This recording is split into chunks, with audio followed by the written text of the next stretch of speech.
Joseph, thank you so much for coming on to the Power Up with Manal podcast. You have accomplished so much in your life thus far, and there is so much more left. You run Apex Real Estate Investments.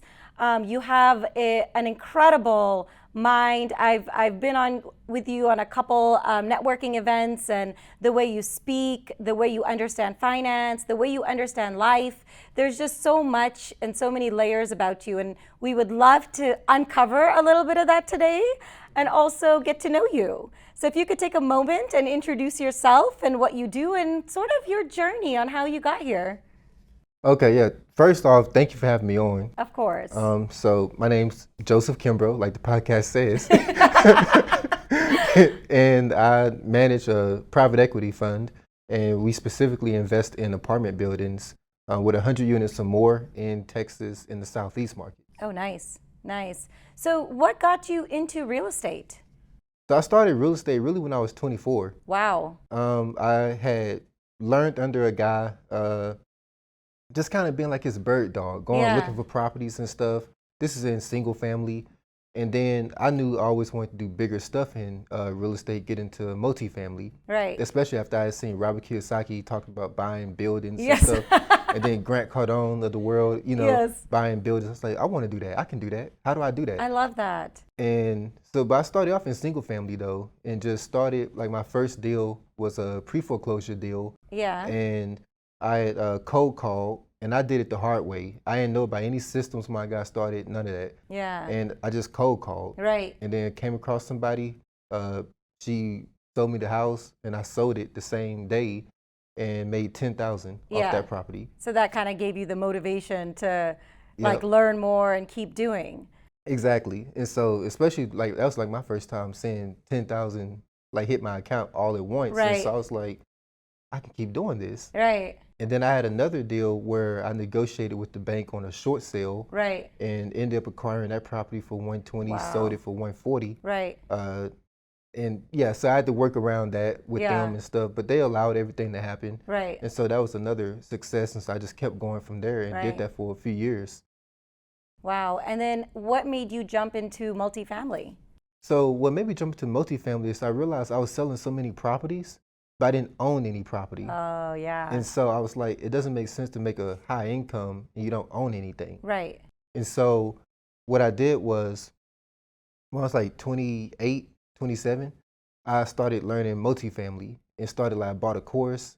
And then that November, I went to an event, and pretty big event. It was in Frisco. Okay. At the embassy. Okay. And so I ended up paying for the VIP tickets so I could sit in the front and network with the people who sitting in the front. And was it like a real estate investing event? Mm-hmm. Any famous people?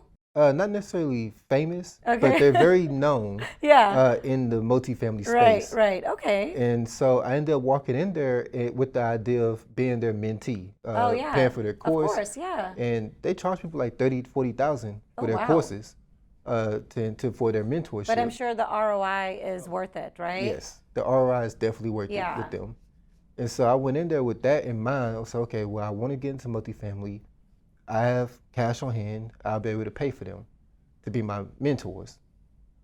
So I go in, but I went to pre-day, like where they have like the mixer where you get drinks and stuff and y'all talk and you meet some of the people.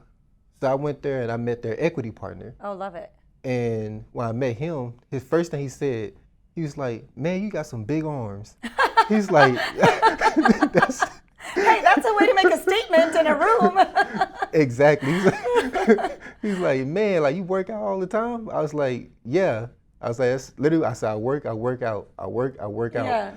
And he was like, man, he said, I can tell. I was like, plus you get like this when you in the Marine Corps. I was like, most people are surprised to see my old pictures of how skinny I used to be. Oh, really? Yes. I was like I've only this. seen you like this, so I can't picture it. Oh yeah, I was skinny, like Kevin Durant almost. Oh my God, look, you can't be calling people out. Oh my gosh. But okay, so you've said a couple things that are very interesting to me. One, you sought that mentorship. What does mentorship mean to you? And it apparently made a big impact on your life at a very young age.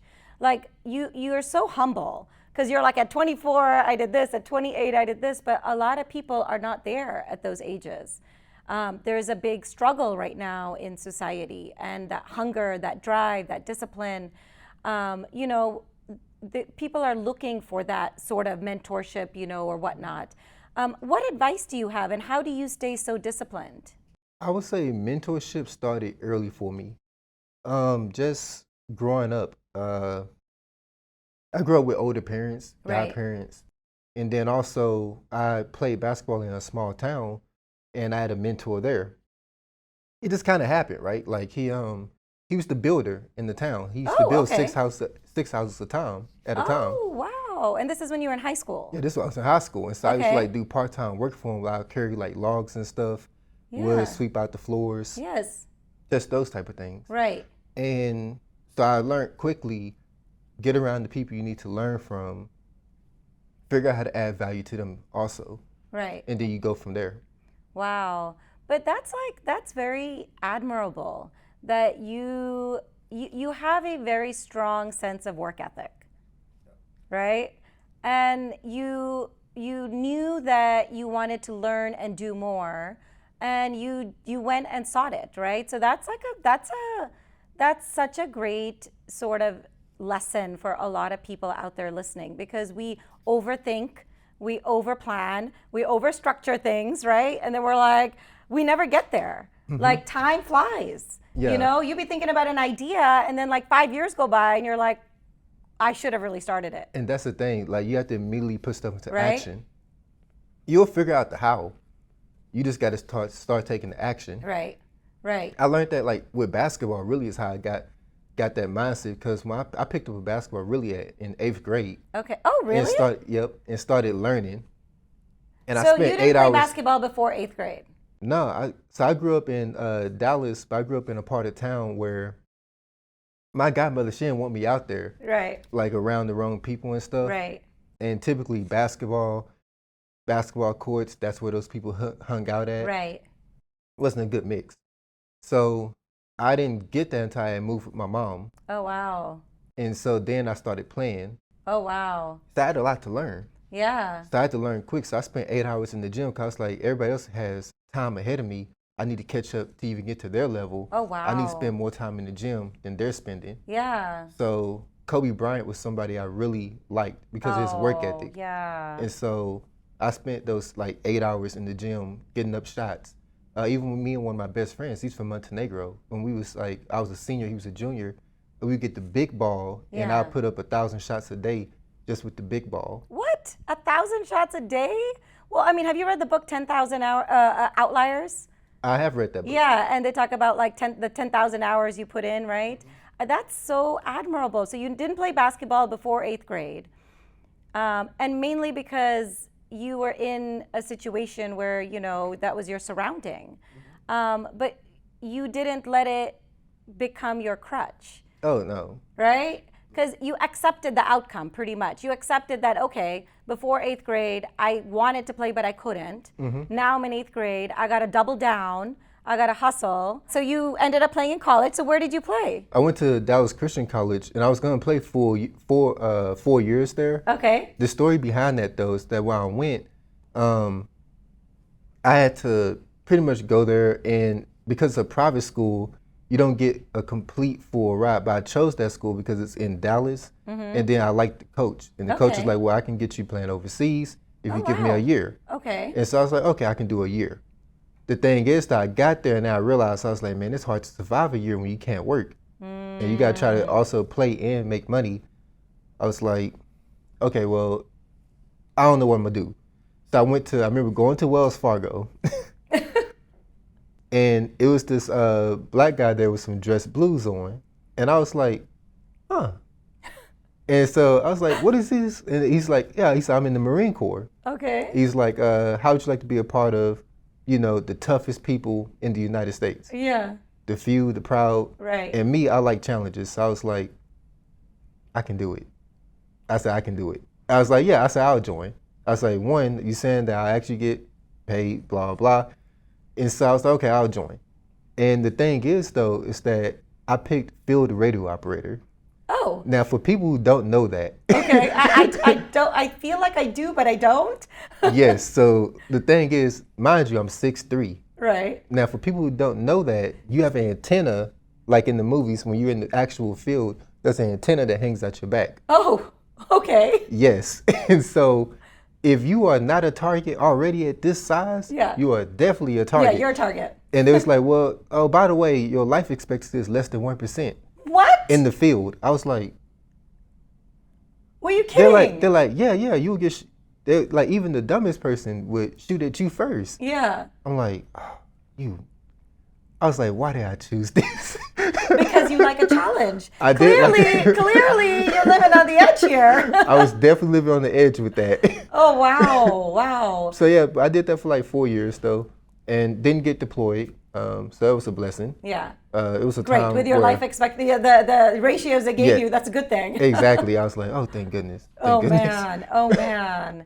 So that's amazing. Like this is such a big lesson for so many people. Like work ethic matters. Effort matters. I say this a lot nowadays because I almost feel like the word effort is not there in full-fledged, like in its entirety, like it used to be. You know, and you sort of have come from facing adversity and challenges, and so I feel like you naturally have this drive, like this hunger, like because you want to prove yourself, like you want to get out there and say, no, I'm not going to accept where I'm at. I want to be somewhere else, and you set that goal for yourself, and you went and got it. Finance is not an easy industry to get into. Yeah, and that goes into this point. Okay, with perfect. those guys, the guys who are my mentors. Yeah. We was at that event when I met that guy.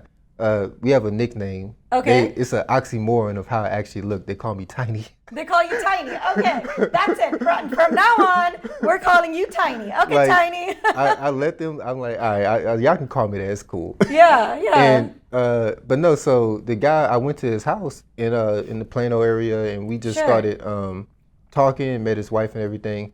And he asked me, he's like, how would you like to be an equity partner with this group like us?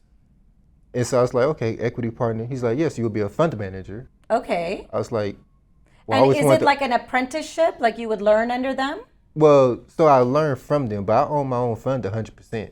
But when you first got in, you just straight on. I got in contact with their attorneys. Yeah.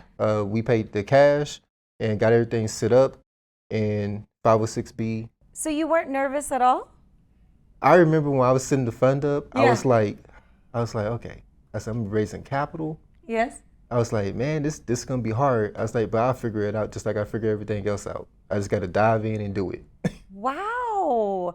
And at this point, you're like, can I ask how old you were at that point? 28. You were 28. Wow. So you just did it.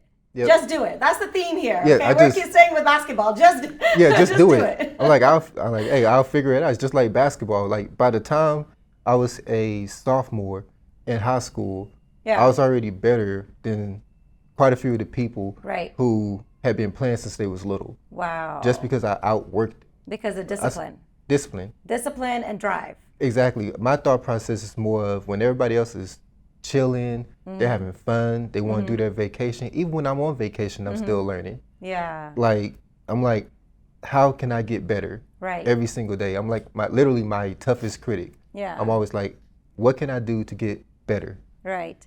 You know, that's interesting.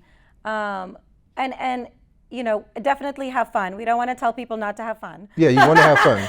I do have fun. But yeah, exactly. I definitely have fun. But you got to work. You really got to work hard. And I think what's important is, and I've said this in a few of my episodes, we have this misconception, right? We sort of have work in a bubble. We have life in a bubble. You know, we got family in a bubble. And in reality, it's one big bubble. Mm-hmm. And the fact that people are trying to separate all of it creates sort of this disillusion of reality.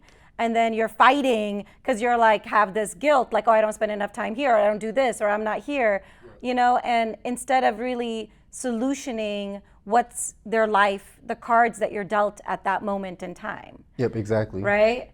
I also love that while you're speaking, what comes to me is that no matter how hard things get or what is around you in your life, like sometimes it's not that big of a deal. Like I feel like it's okay, you know, like so many things happen, little, medium sized, big, whatever it may be, and I'm not discounting emotions, but like we tend to, the human race, like individuals, tend to sort of overreact to things, right? And just sort of get emotionally hijacked, which is like totally my new word. And this goes to, I like it. you like it, right? Yep. But it's not me, I didn't coin it. My really good friend, Machen McDonald, coined it. He was also on my podcast. He has a coaching business called Pro Brilliance. But that's what happens. We just, in the grander scheme of things, we don't look at things sort of holistically. And we realize it's not that big of a deal in comparison to how you're feeling, right? Yep. I have a show coming out today that talks about the unconscious mind. Scientists over and over, and this dates back to like the early even philosophers in the 1800s, talk about how our entire being, the decisions we make, the actions we take, what we do in our day-to-day is 95% of it is driven by our unconscious state. Yet we don't bring our unconscious state to the conscious. Makes sense. And that is, in my opinion, and I'm a victim of this. Like, I'm not perfect. I have been emotionally hijacked. I am a very expressive individual. Okay, things happen and they bother me, and then I'm like, what's wrong with you? Like, I have this voice, like me, like looking at me, like, come on, you're better than this. You know? That's how I am too. Right? Yep. I have like a wristband that I bought from like Grant Cardone. Yes. At one, this is like when I first getting started in real estate. Okay. It's okay if I curse. Yes, you can curse. Okay. It's a podcast. This is like Right. this is like HBO back in the day, you know, when people didn't want to watch cable. Yeah. Basically, the wristband says, "Don't be a little bitch." Is that Cardone's wristband? That's his Yeah, okay, wristband. that seems like something he would have, yeah. Yep. I mean, although it's kind of out there and abrasive in so many ways, it's kind of true, right? And this is Yeah. something most people are not going to like about this segment, by the way. There's going to be a lot of opinions, you know, which is Yep. cool. I welcome all opinions, but you're right. We got to sometimes, it's okay sometimes to toughen up. Yeah, which I learned in the Marine Corps. Yeah. Because there's no room for that in the Marine Corps. Right. Like everybody, you're a unit. Everybody needs to be focused. And the biggest thing they say, embrace the suck. Oh, wow. That's what they say? Yeah, you like embrace the suck. Because it does suck so many times. So you got to kind of embrace it. Yeah. Exactly. And it's like accepting outcomes, right? Like you may be in a bad situation, but you got to accept that you can't change it at that time, right? Yep. Yeah. Exactly. Yeah. It doesn't mean don't deal with it. Yeah, It deal with doesn't it. mean don't deal with your emotions. It means you've been dealt these cards. This is the time you're in. How do you play these cards, right? Exactly. That's the key message. And I think that's so missed. And we spend so many years, you're blessed that you caught on. You have such a strong mind. Like you caught on at such a young age and sort of drove yourself that way. I know it took me a little bit. I had to learn. I probably will I'm just going to erase my 20s. I'm just going to erase my 20s. Pretend like they wasn't there. Because there are moments I was emotionally hijacked where I am embarrassed of. But I tell I'm very open about it. I even tell my children about it. Because there was a time where I thought I could not be real. And I had to be perfect. And I had to put this image, right? And I had to be, like you said, like embrace the suck, but like also I didn't also embrace myself. So I didn't balance. You know, I embraced it. I just kind of kept going, right? Like you have to have a balance. You had to have a balance, yeah. But now I'm open about it because I think, especially in today's leader, right? Because as a leader and people, now you are probably a mentor to others that are coming up in the real estate industry, and you know, like you have to be vulnerable. You have to share when, you know, you're not feeling your best or, you know, things aren't going right and you're like, look, I need a little bit of time because things right now are just not working for me. Like I need to either walk it off or, you know, let's just get in a room and solution it, but right now I'm just not in the right state. Or it's okay to say that. Like I'm sure nobody's gonna be like, well, why? Yeah. Right? Nobody's like, why? Why are you having a bad day? Like, you know, exactly. like it happens. We're human. And I think, embracing the human and embracing the suck at the same time Exactly. is important, right? Yeah, because starting a fund is hard. Oh, it's so hard. Like I love how you're so casual about all the hard things. I love how you're so casual about it. Like, yeah, it's not easy. Like, because when I first started it, like that first few months, I literally, no one invested. Like people who I thought like, well, this is my friend, right. They're going to invest. Oh no. No, they didn't invest. No, because they got to trust. Exactly. And it was people like don't trust with money. Yeah, exactly. But even though we had known each other for a few years, things I just presented to them, like over time, I had noticed, I was like, okay, well, this person is just not going to invest with me. Right. I was like, okay, well, that's weird. I didn't know. So I was like, okay, well, let me go find people. Right. So I went out and I started marketing. Not marketing like, oh yeah, invest with me, but I started learning and then educating people. Oh, I love that. On what is an accredited investor, on what should you be investing in, how you should use a self-directed IRA. Right. And so I started writing content, started a newsletter, and just putting stuff out there for people to see. Right. And that's how I started attracting more investors early on. So you gave them value. Exactly. And gave value. And investing is something that it's a little harder because it doesn't come natural for most individuals to be okay taking a risk. Exactly. Right? And you got to kind of teach that. Like, the teaching helps ease sort of that, I would say, maybe pressure or the pressure, fear of the fear more so. Right? Yep. Yeah.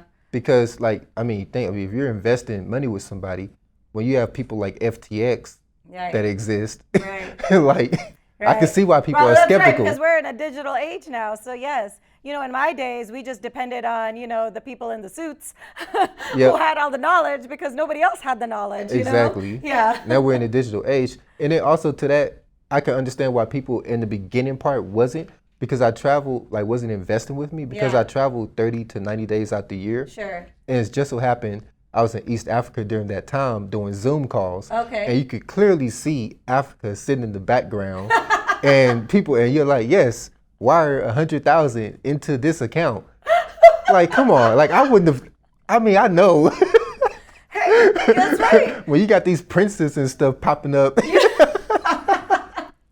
So I understand why. Yeah. So I was like, okay, I need to get back to the U.S. Let me go so they can see me in person. I can talk to them. That matters. Optics matters, marketing matters, right? How you present yourself matters, but mainly having a good product that you can share knowledge about and share value is the most important, Yep. But yeah, that's hilarious. Yes, that is true. That is true. Yes. Yeah, no one's wiring to that. Yeah, nobody's doing that. Yeah, nobody's doing that. No. That's so funny. So what's next? Like, what's next for you? As far as business? Like, do you have other ambitions? Like, I feel like you do. Yes. I feel like it's a question I have to ask. Oh, yes. So the plan is to, once I finish with this fund, set up a fund for accredited investors only. Nice. That one's going to be $10 million. And then a big goal that I have is to set up a Reg A $75 million to $100 million fund, and then acquire about $10 billion in assets under management. Love it. And when I do that, then take that particular fund public. I love it. You know why I love it? I will tell you why I love it. So I ran strategy for a long time. I did run strategy for wealth management at one point. And this was not that long ago. So I was pulling, when you're pulling competitive analysis and stats and so forth, right? Mm-hmm. I pulled a stat that really makes me sad. Like, it's a pretty heartbreaking stat. This was maybe I would say 4 years ago. And in the United States, less than 3% of assets under management are managed by anyone of color, men or women. That is low. Yeah. That is low. And to your point, it starts with education.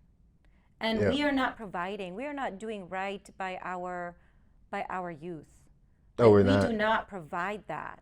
Like, you went and you were driven and you sought it, and then you had a mentor that kind of helped push you that way, right? Yep. But that's not the natural course for most, young adults. And what would you sort of share with everyone listening on why it's important, and why it's important to educate yourself on basic financial literacy, but then also why it's important to invest in yourself and prepare for your future? Like, what would you sort of, how would you help ease that fear we were talking about?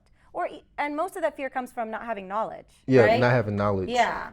I would say something I did early on, like after getting out of high school and stuff, especially when I was like, well, I'm not going back to college. So my first thought was, okay, well, I need to read as many books as possible and start learning that way. Right. Just self-teach myself. So I would say audiobooks, do a lot of that, read a lot of books, but the most important thing is placing yourself in the right place at the right time. Right. If you're in the right rooms, right, you'll get more opportunities. Yes. Like something I did back in 2017 when I was first starting out in real estate is how I got that first deal was I started going to Lifetime Fitness on Mockingbird. Okay. And so there was a guy there, I recognized him from social media. He was in real estate. Oh, wow. And he's the guy who bought the deal and wrote me the $10,000 check. Okay. So, and then also at that same gym, I got to meet Mark Cuban. Oh my gosh. Yep. So you strategically place myself in the right room. What's interesting is Lifetime Fitness membership is the same whatever location you're at, right? So you strategically place yourself at a location that you knew you may run into individuals who have had success. Exactly, who have had success. So wow, I got there, and the first thing right there, that's a tip right there. People trying too hard. Yeah, you just get in the right room. It's kind of like even like when I paid for the VIP ticket for that event. Right. I knew that I would be in the right room with the right people. I also knew that we would get lunch at Perry's Steakhouse. Right. So I was like, well, if we're all getting lunch, chances are we'll have a conversation with each other. Yes. It's going to be a lot more intimate. Yeah. Right. Than if you was more one-on-one time so they can see who you are and exactly what you're made of, right? Exactly. Yeah. But when you're like on the fence of, well, I don't want to pay the extra money for this. Right. Well, then no, you're going to sit with everyone else and you're not going to get access to these people. Right. That's important. I, taught this in a class because there were students, college students, and they were talking about networking. And there is this very misconceived sort of definition of networking because, they were thinking like, I go into this giant like conference room and there's like all these people who are like throwing business cards. Yeah, throwing business cards. Here, like like this Ninja is like some Stars. sort of Hollywood movie. Yeah. And I'm like, oh my gosh. I was like, no, and I'm like, these are my babies, so I'm like, no. I was like, you have to incorporate networking in your everyday life. Yes, it is has to be a lifestyle. Small. It is bits and pieces, just like you said. You know you are going to work out X many days a week, so you chose a gym where you felt like you could run into individuals that could be, of great use for you, or mentorship. Yeah, or mentorship, learn from them. Apprenticeship, right, learn from them. These are little tidbits here. If you're going to go work at a coffee house, same thing. Exactly. Strategically choose a coffee house, that, would have that sort of vibe, right? Exactly. Incorporate it in your everyday life. And also, this is kind of a big deal because I get it.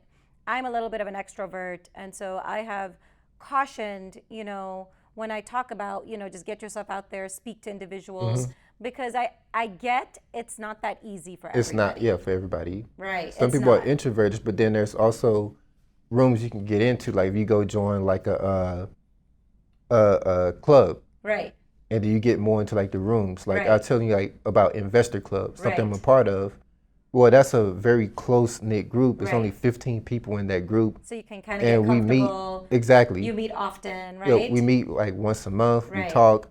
We like find out market news, what's going on with the stock market. Right. All these are different, and these people. And the main thing is, it's also in a topic that you're interested about. Exactly. So it's easier to talk through, right? Exactly. Yeah. And then people, they're more, like that particular room, I'm the youngest person in the room. Everybody else is more knowledgeable. Right. So I spend most of my time learning. Yeah, soaking it and in. I can say some stuff, like I can speak on real estate stuff, but they're gonna know stuff about the market that I don't know. Like there's a guy he went public with an oil and gas company. Wow. And owned over 126 rigs that sit in that room. Right. When he speaks, I'm listening. Right. Right. He knows. So. Right. That's important. Like the ability to absorb information, and it also doesn't have to be as big as a club or so forth. Like you could even join like lectures. Yep, right? lectures. Yep. Lectures, or go on YouTube, and listen to experts, share their knowledge, because a lot of people do like to share. In this digital age, we are blessed. Like a lot of, now you could also get the wrong information out there. Oh yeah. But you can tell someone's credibility, and like you said, this individual took a company public, has multiple companies, like he has experience, right? Exactly. Experience equates to knowledge. You are now soaking and absorbing that knowledge, and there's nothing more beautiful than that. Like this is the reason I started this podcast, because I feel like you can go to as many classes as you want and read as many books as you want, but until you hear somebody go through their journey, right? It's different. It's somebody's story. It's real life. Like you're out there, and you didn't come from like the most privileged community. You couldn't even go out and play basketball because it was too dangerous. Yeah. Right? So it's not like you didn't have an excuse. You could have had many, right? Could have, yep. But also like growing up, like my godparents that I grew up with, they took all those excuses away. They had a saying about excuses. Okay. And they were like, we don't, this is not going to be accepted in this household, especially like my godmother. Yeah. She passed away when she was like 94, 95. Oh, wow. But she grew up in Birmingham, Alabama, and she grew up in a different time here in the U.S. And then also she had Martin Luther King Jr. Wow. And then my godfather, he was a sharecropper when he was a boy. He picked cotton. Yes. So like the values that I learned from them, just about work ethic and pushing forward and overcoming things. And then when you looked at their life versus where you were, like it's interesting how they had it much harder. There was no opportunity. There wasn't. They were fighting for opportunity. Exactly. Yeah. They couldn't sit in the room with Jim Rohn. Exactly. They didn't have access to that. Exactly. So, but now we have access to Jim Rohn and all these other people through the internet. Right. So when you have access and you see that you're in a different time than what they grew up in, and you actually heard their stories, then it takes away your excuses, because you're like, well, no, I can figure this out. I got the internet. They didn't have this. Right. I can get in these rooms. They couldn't. So. That's very well said. Very well said. So you said that you read a lot. I do read a lot. Or listen to, and I actually want to preface this, because when I say this, I do, I can feel people rolling their eyes through the camera, because they're like, well, I don't have time. And I'm like, well, I don't, I also didn't have time for a long time. I still don't, because I do too many things, and dependents and children and so forth, right? Audible is just as good. Plug it in. It is. Plug it in while you're working, right? While you're cooking, while you're doing laundry, while you're, going on a jog, while you're in the car, on a commute. Like there are so many ways to absorb information. And I wanted to say that because every time I ask about it, I have, by the way, received, the internet's a wonderful place because you receive such great commentary, and then you get some not so great commentary, And that is something that a few people have posted on a couple of my reels, and they're like, well, who the F has time to read? Yeah. Question mark, question mark, question mark, question mark, question mark. And then not even like the regular question mark, the big red. Yeah, the big red one, the emoji one. They took time. They took time for that one. Yeah, they took time. They wanted to let me know. Like, that F should have been spelled out. That's what they wanted to do. Yep. So I say, like, take it in doses. Like, the power of habit, right? You said you love that book, I like that right? Book. It teaches you that, okay, if I don't have time to read and I listen to an Audible for 10 minutes a day, that's it. Imagine what take that 10 minutes times 7 days a week times 52 weeks a year. How much now have you read in comparison to, I'm going to get to that book? Exactly. Right? That puts you ahead of 99% of the people just like that. Boom. Just because like you that. took action to learn something. Right. It's like if you have an option of listening to Apple Music, or Audible while you're in the car. Yeah. It's a choice. Audible. Yeah, exactly. It's a choice. You just have to make the choice. Exactly. Yeah. So I do both. I read and I do Audible. Yeah, that's great. So now that we've kind of cleared that, since I'm getting a lot of trolls on the internet, what books do you like, or what books do you recommend? What kind of resonates with you and motivates you? So my favorite book all time is How to Be Rich by J. Paul Getty. Okay. I haven't read it, although I have it, interestingly. You have that book? I have it, yeah. Oh, wow. I have a lot of books. Yeah, that book but I do need to read it, yeah. I got it for my son, actually, for his 17th birthday. Oh, nice. Yeah, he's going to love it then, if he's already read it. But that book in particular, he talks about so much. He goes in depth. He even talks about how he ended up losing like his marriages because of his just work. And he's like, that was one of his regrets. But he also talks about his dad. He said his dad owned an oil and gas company. Mm-hmm. He never saw his dad do anything lavish, super luxurious. Oh. He was one of those people. Right. He's like, I make money as an entrepreneur for the betterment of the community. Mm-hmm. I take care of the employees, those men that's out there in that rig that's working and they're just going home dirty. If he's like, it's my duty to make sure they're taken care of. Right. And so he's like, if I'm paying for all these things here, then how am I taking care of them? Wow. That's, like when you hear stories, that's what I'm saying. When you hear real stories, it hits different, right? Mm-hmm. It really does. It hits different. That's so great. That's so motivational. So what keeps you, how do you keep like your energy, your focus? You're still very young, but still it's not the same like when you're like, in your early 20s like to 20. Like, getting into your 30s and then 40s. But like you start to sort of dwindle down on the energy and focus. Like what do you do to help yourself stay, the course and be able to do the things you do? Because you do many things. Okay. I would say I work out, one. Yeah. I play basketball. And like I have this thing about myself when I play basketball. Okay. When maybe I step on the court, I'm just like, so who's gonna take this L today? Oh. like literally. Even like when I play at the Mockingbird location, the first time I met Mark Cuban, I shot a three. It went in, like just made a three right in his face, looked down and saw it was him. And then we started talking. Oh, that's great. And then that's great that your three went in also. Oh, yes, exactly. That's great. And so we started talking after that. And then after we played together for a while, he started coming in. He's telling people, he's like, hey, face check him, guard him all around that court. Do not let him shoot the ball. Oh my God, I love it. That's so cool. What else did he say?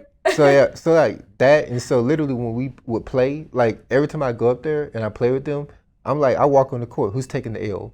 Oh my God. I said, I'm not taking the L. And like I hate losing. I realize he hates losing as much as I hate losing. One time we lost the game because we was on the same team. He's sitting on the sideline just cursing. Fuck, shit, motherfucker. He's like, I was trash today. I sucked today. I'm like, man, God. Calm down. He's like, nah, I sucked today. Oh man. And then I'm like, you kind of did. You missed that shot. But we're keeping it real. Okay, we're keeping it real. Let's keep it real. Like, you did miss that shot, man. Oh, you should have gave the ball to me. I said, you got to learn, right? You got to learn from your mistakes. Exactly. Yep. But that's another important lesson. And I'm bringing these out as people hear your story because I want them to see, beyond the story. The lesson is it's also okay to be hard on ourselves. Mm-hmm. We should be hard on ourselves. Like, we should strive to reach our goals, right? Because I don't know where I read, but like, if you're only attaining your goals, you're not achieving enough. Yep. You got to set the bar higher. Because even if you get to like a 10th of the bar that you've set really high, you probably accomplish more than a micro goal that you've set for yourself. You know? Exactly. Yep. Like you gotta push. Like I don't know. I feel like we're losing that a little bit. I don't know why. I think my mentors, they're older. Yeah. Like 60. One is 60. Okay. The other one's 56. But the one that's 60, he has this thing. He feels like the testosterone levels. That's his hypotheses. His hypotheses. He's like, for the men of today, he's like, the testosterone is not necessarily. Well, I don't know if I agree with that. I do agree maybe conceptually. Yeah, conceptually. Yeah. Because I feel like, well, here's the thing. I have mentors that are older, but I also have mentors that are younger than me because I feel like that's so important. And so maybe, instead of separating sort of what it was like maybe a couple decades ago in the push and the drive that you had to do because we didn't have information so easily, right? Versus now you have all the information, but however, right? Yeah. The youth of today their mind is incredible because all the information and knowledge and creativity, it's tenfold what I think I could have done at that same age, to be honest. That's true. Really. Yep. And I feel like what we're doing is maybe separating society a little too much into this versus them versus figuring out how do we meld this together. Sort of beautiful time. Because you have individuals with great knowledge that have gone through, hard times and the non-information age, really, if you think about it. Yep. And then you have the youth who are also, sort of have a lot of information, but they're also challenged with over information and complexities, information right? Overload, yeah. Because sometimes if you have too much information, you don't know which direction it is, takes you everywhere. Right. And then you end up getting nothing done. Right. So you have to learn how to laser focus in on what you actually want information on. Yes. It's like people, they'll present to me hotels. Right. I'm like, I don't do anything with hotels. Right. Multifamily. Yeah. Because you're focused right exactly. now. If you put your mind in so many places, there's so much you can get done, which is going to be nothing. Yeah, exactly. Nothing. So we are going to create peace in the world. We're going to tell the baby boomers and the millennials and what's after millennials, zennials? I don't know. Yeah. The youth Generation and the non-youth to get together because I do feel that's important. I feel like the circle you sit with should be diverse. And when I say diverse, I want to take out all the inherited diversity. I'm not talking about gender. I'm not talking about like your ethnicity. I'm not talking about any of that. I'm talking about things that are driven by the mind. Yep, mindset. Different experience levels, different personalities, different skill sets, right? Like creative and I don't want to say non-creative because I feel like everybody's creative, but you know what I mean? More technical and, the creative. Like you learn so much when you're sitting at the table with individuals that are not like you. Exactly. You learn more that way. Right. If you only hang around people who are like yourself, right, then you limit yourself. Exactly. Yes. That is what I am trying to tell everybody. Yep. Yes, you limit yourself. You do. Because you're not changing the way, you're not evolving your mind. And if 95% of your unconscious state drives your life, then you gotta make sure you need an evolution of mind, right? Yeah, exactly. It's so important. Man, I feel like this has been such an amazing conversation. You have brought so many wonderful, lessons, and you're such an inspiration, Joseph, really. Honestly, like, if you are open to it, I'd love to send my son to you for mentorship. I think you should do an internship with you. I'm throwing it out there. Aiden, he's going to be embarrassed. He's like, there's my mom again. Hey, it would be cool. Right? Yep. Oh my, because, it is hard. You are a gem, honestly. And I am so thankful and humble that you were open to coming onto my podcast. You have also taught me many things. I am happy to open up our network and, sit at the table with you and, share my experiences, you share your experiences, because we are two different people with two different experience sets, with two different lifestyles. And we are probably going to evolve higher just because we choose to network, Exactly. Right? Yep. I love it. Do you have any parting words for our guests today? And how do they find you? Oh, okay. So I would say that you can find me through LinkedIn, which is going to be Joseph Kimbrough, and you'll see the guy with the blue blazer on. I like it. And then also my website, which is investinapartmentsnow.com. Very great URL. That's an easy way to find me right there. And I'm going to link everything in the show notes as well. Okay. And then also, parting words, I would say just make sure you're getting in the right rooms. Make sure you're getting around the right people, and always go with the attitude of what can I learn when I go into this place. Exactly. Never show up with arrogance of, well, what can I teach all these people? Because I love that. Yeah. I love that. So find your silence, and an open mind is the most educated mind. Exactly. Right? Yep. Boom. Boom. We cheers into that. Cheers. Yep. Cheers.